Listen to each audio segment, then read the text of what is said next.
NEET का result कब आ सकता है? नीट के रिज़ल्ट को लेके कोई उम्मीद है कि क्या जून में नीट का रिज़ल्ट आ जाएगा? वैसे तो कुछ जगह से मुझे ये भी सुनने में आया था कि नीट का रिज़ल्ट जो है 10 जून से पहले आ जाएगा, बट 10 जून भी जा चुकी है। अब क्या एक्सपेक्टेशन है और वो कितनी फुलफ़िल होगी और क्या प्रॉब्लम आ रही है एनटीए को रिज़ल्ट देने में, ये सारी चीज़ों को हम आज डिस्कस करेंगे। So welcome to my YouTube channel UGC खबरें, यूजीसी की हर बात कॉमन मैम के साथ।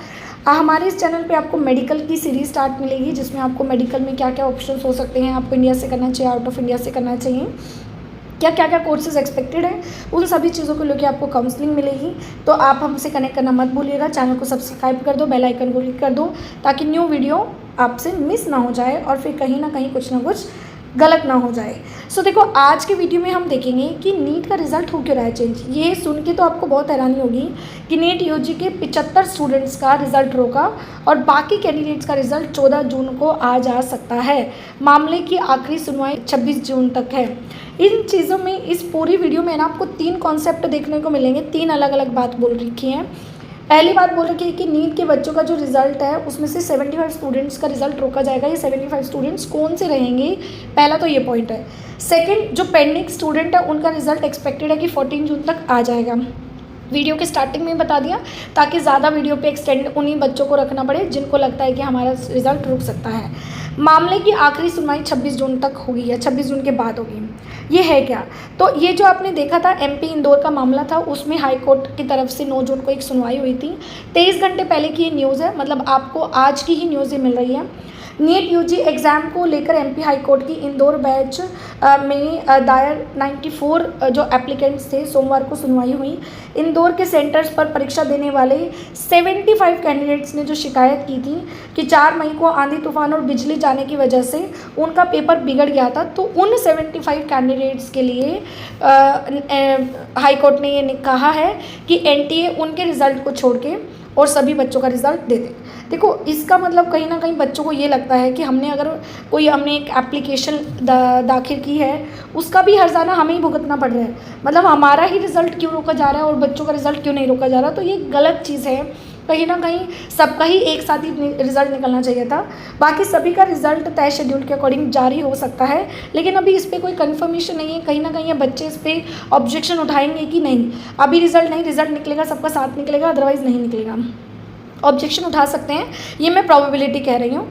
अब क्या सिनेरियो था, अगर मैं सिनेरियो को समझूं तो 7 फरवरी को रजिस्ट्रेशन शुरू थी, ठीक है। अगर मैं बात करती हूँ उसके अलावा 9 से 11 मार्च को करेक्शन विंडो थी, 4 मई को एग्ज़ाम था, 13-14 को एक्सपेक्टेड था कि रिज़ल्ट आ जाएगा, 1 मई को एडमिट कार्ड आया था, एंड उसके अलावा मई में ही आपकी आंसर की आ गई थी, जो कि जून में आई थी आंसर की। ये एक्सपेक्टेड था मई में आएगा, इस तरह का सिनेरियो बनाया गया था।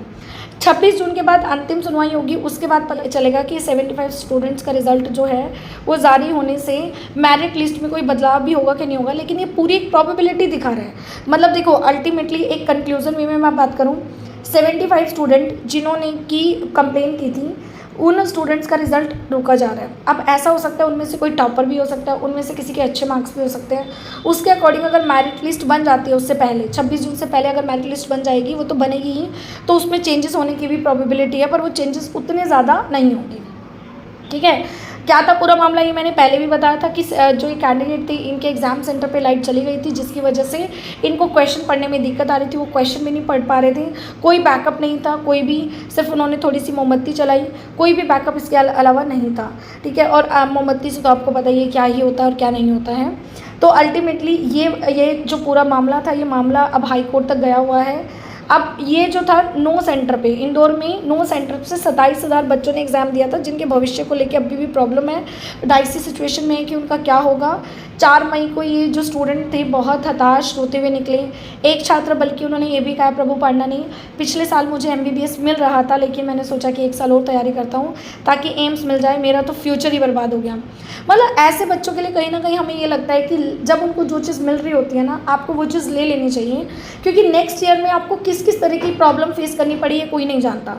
जो आपको ड्रॉप करने का एक प्रपोजल है ना, उसके लिए आपको बहुत सोच समझ के किसी अच्छे बंदे से बात करके डिसाइड करना चाहिए कि ड्रॉप करना भी चाहिए, नहीं करना चाहिए। एक और छात्रा ने, समृद्धि अग्रवाल ने बताया कि पिताजी ने बताया कि एग्ज़ाम सेंटर का हाल देखकर सभी पेरेंट्स सरप्राइज हो गए। की परीक्षा के लिए कोई भी ऐसे सर्टेन इंतज़ाम नहीं थे, और इतना हाईलाइटेड एग्ज़ाम है। हमारे इंडिया की पूरी पॉपुलेशन MBBS डॉक्टर जो हमारी यूथ बनने जा रही है उसके लिए कोई इंतज़ाम नहीं है। ये सोच के बहुत बुरा लगता है। आंसर की भी ऑलरेडी मैंने उसका आपको नोटिस डाल दिया था, आंसर की आ चुकी है। कमेंट सेक्शन में मुझे बताओ कि आपके आंसर की में कितने मार्क्स बने हैं। अगर उसके अकॉर्डिंग आपको अपनी काउंसलिंग स्टार्ट करवा देनी है तो बस रिजल्ट का वेट करो, और अपनी काउंसलिंग के लिए आप हमें गूगल फॉर्म फिल करो, व्हाट्सएप करो, डायरेक्ट कॉल करो। एक अच्छी काउंसलिंग के साथ अपने करियर को इसी साल में ग्रो कर लो। नेक्स्ट ईयर में डिपेंड करता है उन बच्चों का जिन बच्चों की हाई रैंकिंग है और जिन बच्चों की कंडीशंस मेंटली किस तरीके से हैं। बहुत सारे पैरामीटर होता है ड्रॉप लेने के लिए। तो आई थिंक आपको वीडियो अच्छी लगी तो लाइक शेयर ज़रूर कर देना। Thank you so much, bye.